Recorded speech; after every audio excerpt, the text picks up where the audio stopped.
দর্শক আমন্ত্রণ দীপ্ত বাণিজ্য সংবাদে, সাথে আছি আমি নুজহাত রাহনুমা।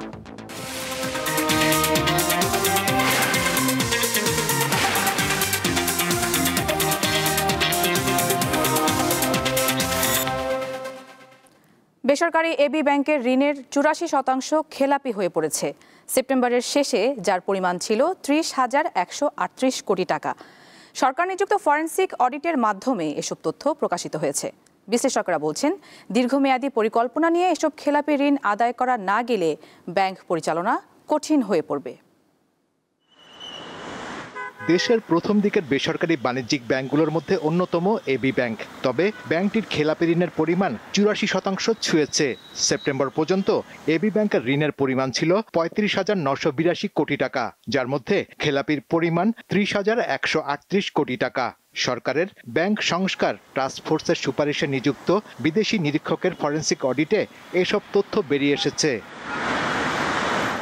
কেন্দ্রীয় ব্যাংক বলছে, বাণিজ্যিক ব্যাংকগুলোর খেলাপি ঋণ চিহ্নিত করে তা উদ্ধারের পরিকল্পনা করা হচ্ছে। তবে অনেক ব্যাংকের আয় বন্ধ হয়ে যাওয়ায় লোকসান গুনতে হচ্ছে। একদিকে আমাদের এটা লস বিয়ার করতে হচ্ছে এই ধরনের লোনের জন্য, আবার অন্যদিকে আপনার এটার স্টার্টআপ লোনগুলোর জন্য প্রভিশন মেনটেন করতে হয় ব্যাংকগুলোকে, সেটাও একটা খরচ। তাহলে সব মিলিয়ে আসলে ব্যাংকের যে এটা প্রফিটেবিলিটির উপর একটা চাপ পড়ে। এবি ব্যাংকের ৮৪% খেলাপি ঋণের তথ্য ব্যাংক খাতের জন্য বিপদ সংকেত বলে জানিয়েছেন অর্থনীতিবিদরা। তারা বলছেন, খেলাপি গ্রাহকদের সম্পদ বিক্রি করে ব্যাংকের অর্থের যোগান নিশ্চিত করতে হবে।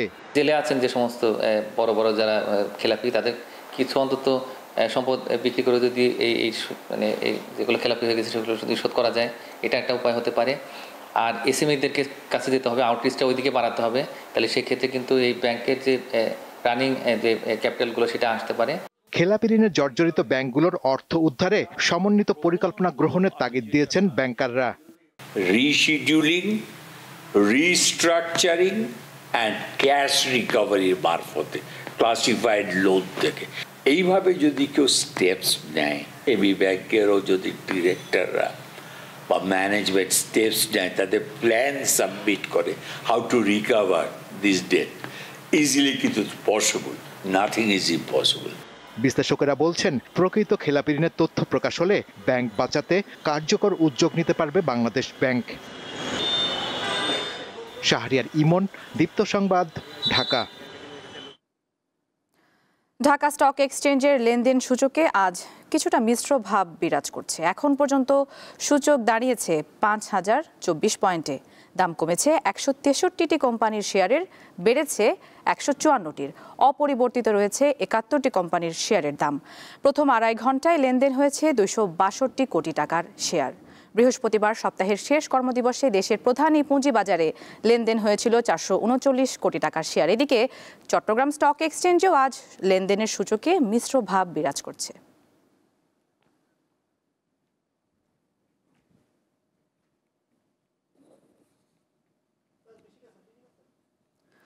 দর্শক, ঢাকা স্টক এক্সচেঞ্জের আরও খবর নিয়ে আমাদের সাথে যোগ দিচ্ছেন সহকর্মী শাহরিয়ার ইমন।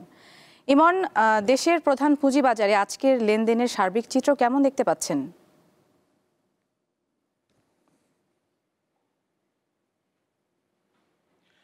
হ্যাঁ নুজহাত, আজ দেশের প্রধান পুঁজিবাজার ঢাকা স্টক এক্সচেঞ্জে সপ্তাহের প্রথম কার্যদিবসের লেনদেন চলছে। আমরা লেনদেনের মাঝামাঝি পর্যায়ে রয়েছি।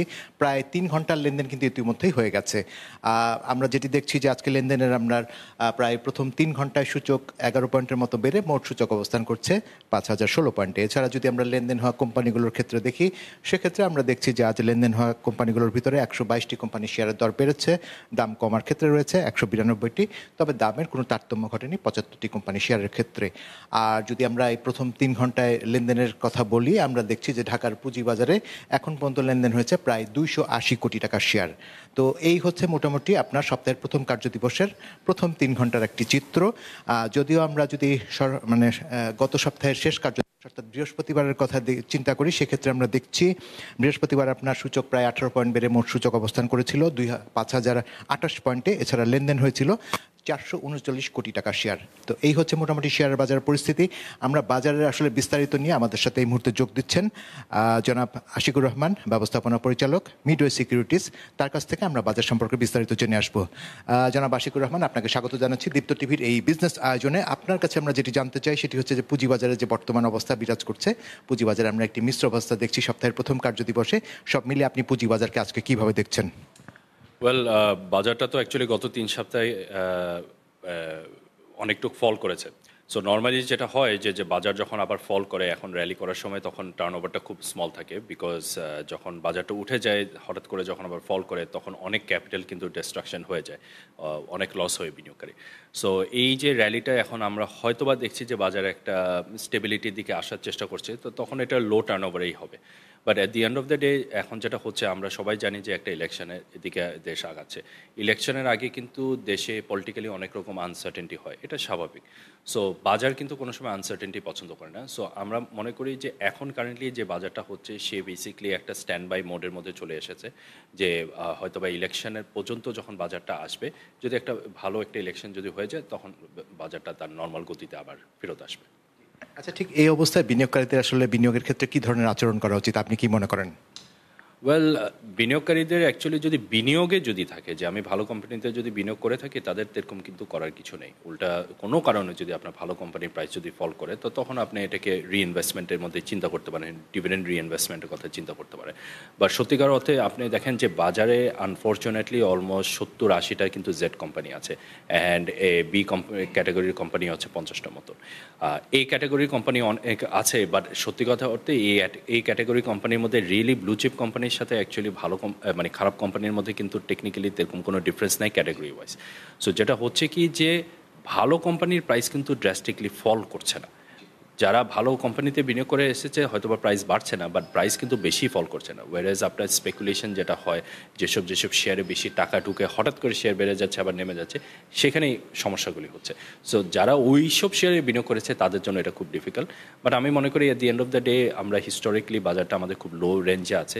এই টাইমে প্যানিক না করে আমাদেরকে অ্যাকচুয়ালি চিন্তা করা উচিত যে ঠিক আছে, আমরা কয়েক মাস যদি আমরা একটু অপেক্ষা করি, যদি একটু দেশে একটা আর্থিক সিচুয়েশন যদি ভালো হয়, তখন বাজারে একটা র্যালি আমরা এক্সপেক্ট করছি। আপনাকে অশেষ ধন্যবাদ এতক্ষণ সময় দেওয়ার জন্য। ধন্যবাদ আপনাকে। নুজহাত, আসলে যেমনটি শুনছিলেন, সপ্তাহের প্রথম কার্যদিবসে লেনদেন চলছে দেশের প্রধান পুঁজিবাজার ঢাকা স্টক এক্সচেঞ্জে। আমরা প্রথম 3 ঘন্টার বাজার নিয়ে আপনাদেরকে বিস্তারিত একটি তথ্য দেওয়ার চেষ্টা করলাম। আমরা যদিও দেখছি যে আপনার প্রথম 3 ঘন্টায় প্রায় 280 কোটি টাকা মতো লেনদেন হয়েছে, আরও 1.5 ঘন্টা আসলে লেনদেন বাকি রয়েছে। এই 1.5 ঘন্টা পর বোঝা যাবে ঢাকার পুঁজিবাজারে দিন শেষে কী পরিমাণ লেনদেন হয় এবং সূচকের অবস্থান কোথায় গিয়ে থাকে। তো নুজহাত, আমার হাতে এখন পর্যন্ত এতটুকু ছিল দেশের প্রধান পুঁজিবাজার ঢাকা স্টক এক্সচেঞ্জ থেকে। দর্শক, ঢাকা স্টক এক্সচেঞ্জের খবর নিয়ে যুক্ত ছিলেন সহকর্মী শাহরিয়ার ইমন।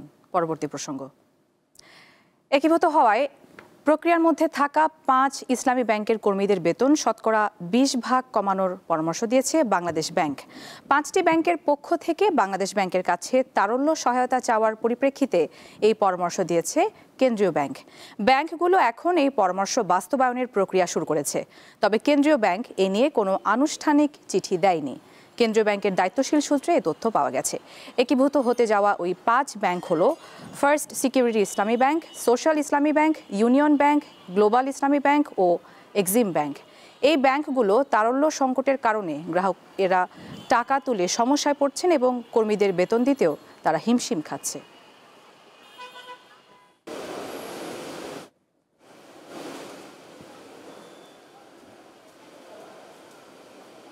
বাংলাদেশের ভূখণ্ড ব্যবহার করে ভুটানের পণ্য পরিবহনের প্রথম পরীক্ষামূলক কার্যক্রম বা ট্রায়াল রান বাস্তবায়নের অপেক্ষায় রয়েছে লালমনিরহাটের বুড়িমারি স্থলবন্দর। 28 নভেম্বর কন্টেইনারটি বুড়িমারি স্থলবন্দরে পৌঁছায়। এরপর বৃহস্পতিবার ও শুক্রবার কয়েক দফা চেষ্টা করেও ভারতীয় কর্তৃপক্ষের নো অবজেকশন বা অনুমতি না থাকায় পণ্যটি ভারতের চ্যাংরাবান্ধা স্থলবন্দর দিয়ে প্রবেশ করানো সম্ভব হয়নি। সংশ্লিষ্ট সূত্র জানায়, থাইল্যান্ডের ব্যাংকক থেকে আবিদ ট্রেন্ডিং কোম্পানি লিমিটেডের পাঠানো এই চালানে 6 ধরনের পণ্য রয়েছে। এর মধ্যে ফলের জুস, জেলি, শুকনো ফল, লিচু ফ্লেভারের ক্যান্ডি ও শ্যাম্পু রয়েছে। এর আগে কন্টেইনারটি 22 সেপ্টেম্বর চট্টগ্রাম বন্দরে পৌঁছায় এবং সেখান থেকে সড়ক পথে বুড়িমারিতে নেওয়া হয়।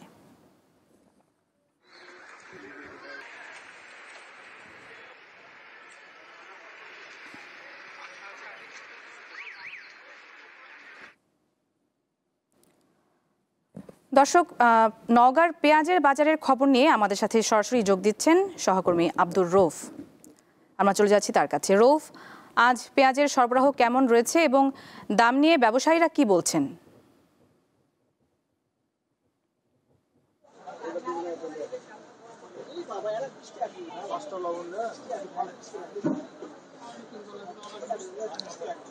আপনাকে ধন্যবাদ। উত্তরে খাদ্য ভান্ডার হিসেবে পরিচিত সেই উত্তরে খাদ্য ভান্ডারের নওগাঁর খোলা বাজারে কিন্তু বেশ কিছুদিন ধরেই পেঁয়াজের দাম নিয়ে অস্থিরতা চলছে। গত সপ্তাহে যে পেঁয়াজের দাম আপনার প্রকারভেদে 60 থেকে 80 টাকা ছিল, সেই পেঁয়াজের দাম হঠাৎ করে গতকাল শনিবারে প্রকারভেদে 90 টাকা কেজিতে বিক্রি হচ্ছে। আজকে সেই পেঁয়াজের দাম বৃদ্ধি হয়ে আবার 100 টাকা বিক্রি হচ্ছে। বিশেষ করে এই পেঁয়াজের দামের যে অস্থিরতা এবং হঠাৎ করে পেঁয়াজের দাম বৃদ্ধি পাচ্ছে, যার কারণে বাজারে এসে ক্রেতারা কিন্তু পেঁয়াজ কিনতে হিমশিম খাচ্ছে। পেঁয়াজ কিনতে তাদের সব টাকা চলে যাচ্ছে, অন্যান্য পণ্য তারা কিনতে পারছে না। যে পেঁয়াজের বাজারে যে অস্থিরতা, সেই অস্থিরতাটা আসলে আপনার কেন এরকম স্থির হচ্ছে তা সে বিষয়ে প্রশ্ন যারা ক্রেতা রয়েছে এবং বিক্রেতারা রয়েছে তারা কিন্তু সেটাকে প্রশাসনের সুদৃষ্টি কামনা করেছেন। এবং এই পেঁয়াজের বাজারে অস্থিরতা একেবারে কাটছে না। পেঁয়াজের দাম হঠাৎ করে কেন বৃদ্ধি পাচ্ছে আবার কমছে, এই বিষয়ে জানবো একজন ব্যবসায়ীর কাছে।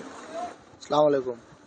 পেঁয়াজ বইরে আবার কারণ একটু পেঁয়াজের দাম বাড়তি, অনেক পেঁয়াজ আমাদের পোষা গেছে, তারপর বাজারে আমদানি কম, নতুন পেঁয়াজ উঠলে আবার স্বাভাবিক দামে চলে আসবে আমাদের বাজার। এখন একটু বাজারে আমদানি কমের কারণে দাম বাড়তি আমাদের। পেঁয়াজ কাল থেকে আজকে কি দাম হয়েছে? আজকে কালকে বিক্রি হয়েছে হলো আপনার হলো 3600, মানে 90 টাকা কেজি। আজকে একটু দাম বেশি, 4000 টাকা মন, আজকে 100 টাকা কেজি খুচরা। একদিনের ব্যবধানে কেজি প্রতি 10 টাকা করে বৃদ্ধি কেন হচ্ছে? বাজারে আমদানি মালের সংকট, নতুন পেঁয়াজ না আসা পর্যন্ত বাজার এরকমই থাকবে।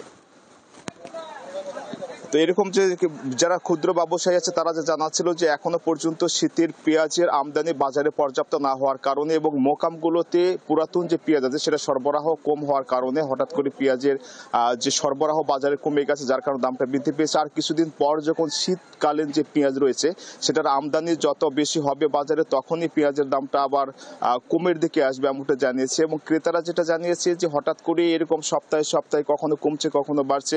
যদি প্রশাসনের পক্ষ থেকে নিয়মিত যদি বাজার মনিটরিং করা হয় তাহলে পেঁয়াজ সহ অন্যান্য যে নিত্য প্রয়োজনীয় পণ্যগুলোর দাম একটি স্থিতিশীল পর্যায়ে থাকতে বলে ক্রেতা এবং ক্ষুদ্র ব্যবসায়ী যারা রয়েছে তারা জানিয়েছে। তো নওগাঁ থেকে পেঁয়াজের দাম নিয়ে ছিল আমার কাছে থাকা সর্বশেষ তথ্য।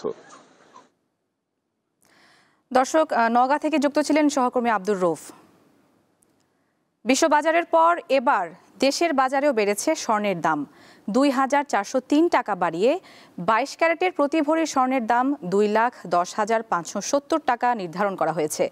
বাংলাদেশ জুয়েলার্স অ্যাসোসিয়েশন এক বিজ্ঞপ্তিতে এ তথ্য জানিয়েছে। এছাড়া 21 ক্যারেটের প্রতি ভরি 2,01,006 টাকা, 18 ক্যারেটের প্রতি ভরি 1,72,289 টাকা এবং সনাতন পদ্ধতির প্রতি ভরি স্বর্ণের দাম 1,43,327 টাকা নির্ধারণ করা হয়েছে।